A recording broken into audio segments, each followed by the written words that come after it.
All right, my dear friends. So RBI Grade B notification is about to come now, and you must have started attempting the mock test. If not, you must be starting attempting the mock test.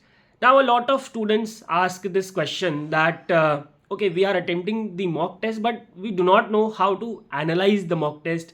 We do not know what should we look for while analyzing the mock test.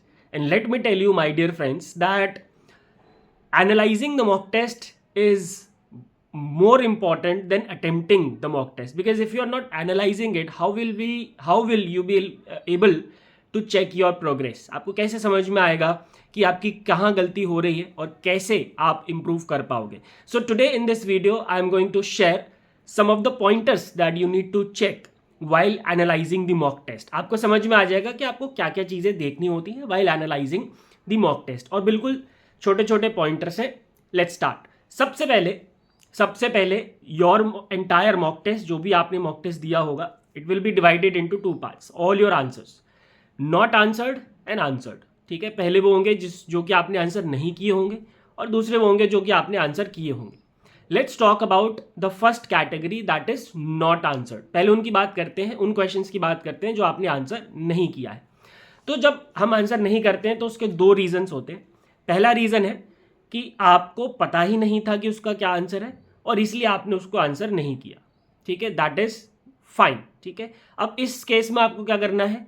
इस case में आपको उस area को, उस question को, उस topic को पढ़ना है जाके। अब अगर आप उसको यूं ही छोड़ दोगे तो what is the point of analysing the mock test? क्या मतलब रहा फिर उसका? ठीक है, तो नॉट आपको पता नहीं था और आपने आंसर भी नहीं किया, आपको पता चल गया है आज कि यस, ये वाला एरिया जो है इस पे मेरे को काम करने की ज़रूरत है।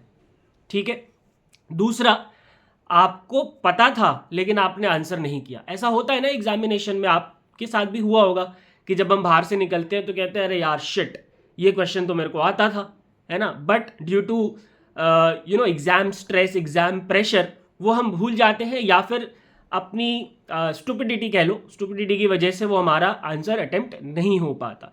तो इस एरिया में आपको अपने एग्जाम प्रेशर को कम करने की कोशिश करना है। You have to understand that okay, I have to read each and every question very carefully, ताकि कोई इस तरीके का क्वेश्चन मेरे से ना छूटे जो कि मेरे को आता है या आता था। राइट, तो ये 2 चीज़ें आपको नॉट आंसर्ड में देखनी है। अब हम आते हैं दूसरे कैटेगरी ऑफ क्वेश्चन पे, जो कि है आंसर्ड, जहां पे आपने आंसर किए हैं। अब यहाँ पे 4 पॉसिबिलिटीज बनती हैं। पहली पॉसिबिलिटी तो ये है कि आपको आता था और आपने आंसर कर दिया, वेल डन, वेरी गुड, शाबाश, आगे बढ़िए, उसको देखने की जरूरत नहीं है, आपको आता था, आपने आंसर भी कर दिया और सही भी हो गया वो। ठीक है, दूसरा, आपको आता था लेकिन आपने उसका आंसर इनकरेक्ट किया। ठीक है, now this happens due to silly mistake. ये सिली मिस्टेक्स की वजह से होता है, या फिर अगेन एग्जाम प्रेशर की वजह से होता है। सो here while analyzing the mock test, here you have to understand that you need to minimize the silly mistakes. You have to try to minimize the exam pressure. ठीक है, उससे आपकी silly mistakes कम होंगी और एटलीस्ट इस तरीके की गलतियां नहीं होंगी। और हम सब जानते हैं कि सिली मिस्टेक्स तो होती ही हैं, बट उसको हमें मिनिमाइज करने की कोशिश करना है जब हम अगला मॉक टेस्ट लगाएंगे। So we will keep this in mind consciously that we don't have to do the silly mistakes, and there is only one way out, that is to read the question very carefully, examine the options very carefully. Okay, point number 3, आपको पता नहीं था लेकिन आपने answer किया और वो correct भी हो गया। आपको पता नहीं था, आपने आंसर किया लेकिन वो करेक्ट हो गया। अब ये 2 तरीकों से हो सकता है, या तो आपने बहुत स्मार्ट गेस लगाया, बहुत ही स्मार्ट गेस लगाया, कुछ एलिमिनेशन टेक्निक्स लगाई, ऑप्शंस के थ्रू आपने एलिमिनेट करके इसको आंसर करा और वो सही भी हो गया। और दूसरा तरीका हो सकता है कि आपने तुक्का मारा, you have just taken a leap of faith. ठीक है, कि चलो एक बार तुक्का मार के देखते हैं। तो यहाँ पे आपको ये समझ में आएगा that you don't have to rely much on the flukes. तुक्के पे आपको बहुत ज़्यादा रिलाई नहीं करना है, बिकॉज व्हाट इफ तुक्का gets wrong, what if your fluke gets wrong. ठीक है, तो यहाँ से आपको मॉक टेस्ट जब आप दोगे तो आपको समझ में आएगा कि आपको ज़्यादा फ्लूक्स के ऊपर डिपेंड नहीं होना है। स्मार्ट गेस था तो इट्स फाइन, बट अब क्योंकि स्मार्ट गेस था, अब आपको पता चल गया कि आपको पता नहीं था, so you have to work on that area. ठीक है, फॉर एग्जाम्पल कोई गवर्नमेंट स्कीम का क्वेश्चन था, आपको पता नहीं था, आपने तुक्का लगा दिया, सही हो गया, बट अब उस गवर्नमेंट स्कीम को जाके पढ़ोगे या नहीं पढ़ोगे? ऑफकोर्स पढ़ोगे।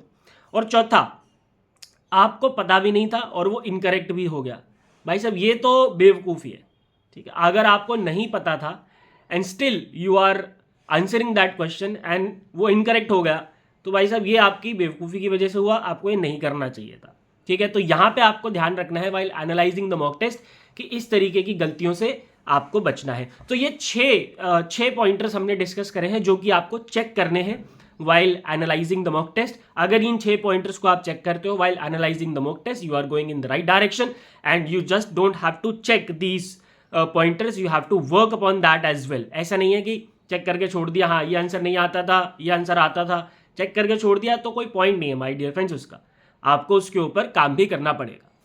So I hope you have understood how to analyze the mock test. I wish you all the best. Keep attempting the mock test in large numbers because mock test ही है जो कि आपका फिजिक एक mental gym की तरह काम करता है। It makes your brain sharper, right. I do understand that while attempting the mock test you fail, you panic, your confidence breaks, but you have to be confident कि ठीक है, I am just attempting the mock test, I will not be doing these mistakes and such mistakes during the actual examination. All right, thank you very much my dear friends, goodbye, take care and God bless.